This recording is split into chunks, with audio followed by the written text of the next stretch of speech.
We begin in Kenya, where the opposition leader, Raila Odinga, says his coalition won't participate in next month's planned rerun of the presidential election. October 17th is when the new ballot will be held, but Mr. Odinga says he wants legal and constitutional guarantees put in place first. The result of the original vote was annulled by the Supreme Court, which deemed it illegitimate, invalid, and null and void after it found there'd been irregularities and illegalities in the transmission of results from polling stations to the National Tally Centre. Mr. Odinga told a news conference that Kenya's election conditions need to change. The Commission, as it is currently constituted, should not conduct this election, because the Commission itself has been indicted. The Commission has been found to be very wanting in terms of their conduct of these just concluded elections. So therefore, we are saying that a number of the officials of the Commission should be sent home. Some of them should be investigated and prosecuted.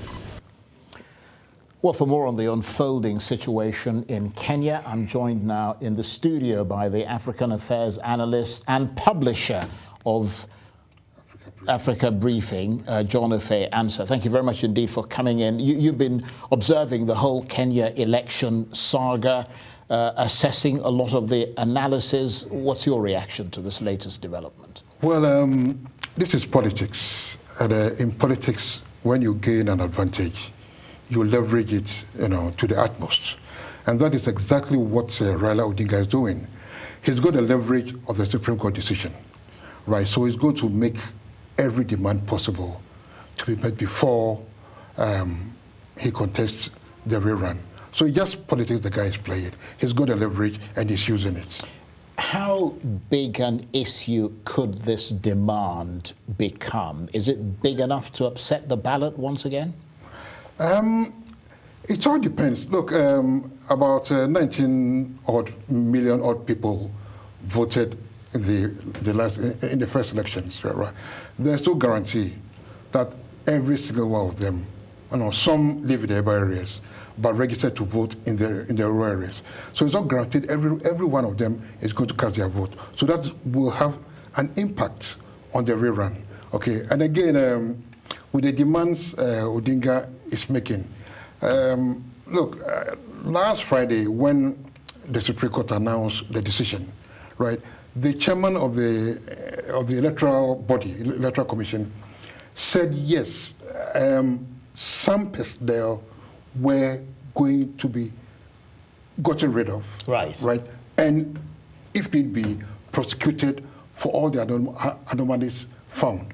So the demand he's making, actually, has been, let's say, there's some merits to it. In the demand, right? Yes. But the question, of course, is that what he's calling for is not just the removal of one or two people. He's talking about an entire change at the Electoral Commission, and that simply will not be possible before the October the 17th. It wouldn't be, but at least I believe the chairman of the he said that he wasn't asking for the removal of the chairman of the Electoral Commission, right? But the technical personnel, right? And this, like I said, this is something the chairman has already voted that will be done. But I'm not sure all of them could be moved, right? But I believe, a compromise could be reached, before before the election date. Of course, Kenya, an important country in East Africa, when it sneezes, the region catches a cold. So this election and its ramifications are not just relevant to Kenya, but to the whole of East Africa. Exactly, because it's going to affect. Look, when the decision was announced last Friday, the indices of the stock market fell drastically. Right, and it's an indication of the effect of the economy in Kenya, which will take right now. It will take maybe up until maybe 2019 for it to recover. And that will have a knock-on effect. So the effect is going to be felt throughout the East African community. Meanwhile, of course, it's still not clear what the Supreme Court's reasoning was behind the annulment. there's of course been a ruling. The actual argumentation and the key points where they thought the Constitution was breached have not yet been presented. So that'll be key, won't it, to making sense of what is actually going on? Exactly. And I believe calling for the rerun to be held on the October 17th is a bit early, though we're talking about 1.5 months after the decision, after first well, that's September. what the Constitution prescribes. Well, it's 60 days. And the 60 days will mean 2 months. So if it's 60 days, we're talking about maybe by November 1st. Okay? So I believe this October 17th, it's a bit early. You know, they should wait for the Supreme Court's, publication of the whole decision. Right, before they then set a new date. Anyway, yes. What about the surprising turnaround? You mentioned the Supreme Court, the turnaround in President Uhuru Kenyatta's tone in reaction to that Supreme Court decision, because initially, after he was declared winner and Raila Odinga rejected it, I mean, Uhuru Kenyatta asked the opposition to go to court if they were aggrieved. And when they then went to court and won, he's now turned around to massively denigrate the Supreme Court. I mean, is that surprising to you? Well, yeah, not surprising. Charles, you know that the last elections, where Raila went to court and lost. So I believe Kenyatta made a statement, through that challenge in the hope that the decision would go his way. Well, certainly. And don't forget that, look, politics sometimes is about saving face. Okay? So he had to, on Friday, he said, look, I will accept the results. And that is commendable, the fact that he accepted it. Very commendable. And kept calling for peace, peace, peace, peace.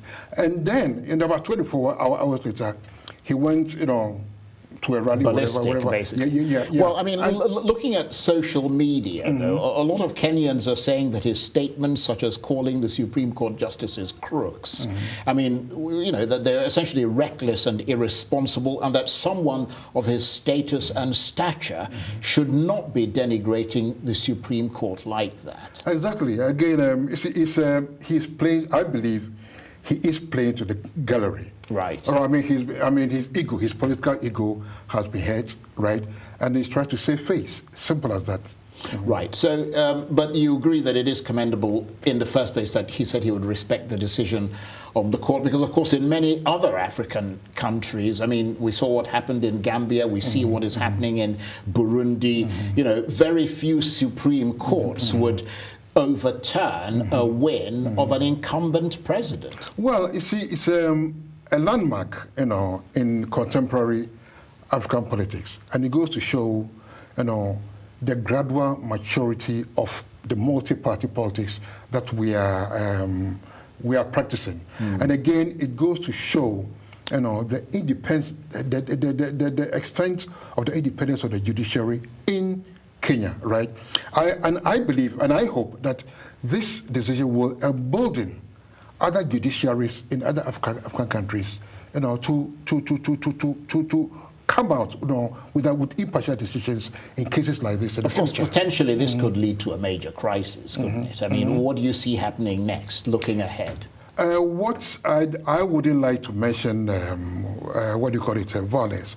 But if the election doesn't happen, on the due date, October 17th, then Kenyatta will have to stand aside for the speaker to become the interim president. That's a very interesting point, because people are suggesting, I was discussing this with our chief correspondent John Cookson earlier, people are suggesting that what the opposition are really looking for is a way to stop the election from taking place, provoke a constitutional crisis, and have a caretaker government installed. Is that what you're hearing? That is partly their motive.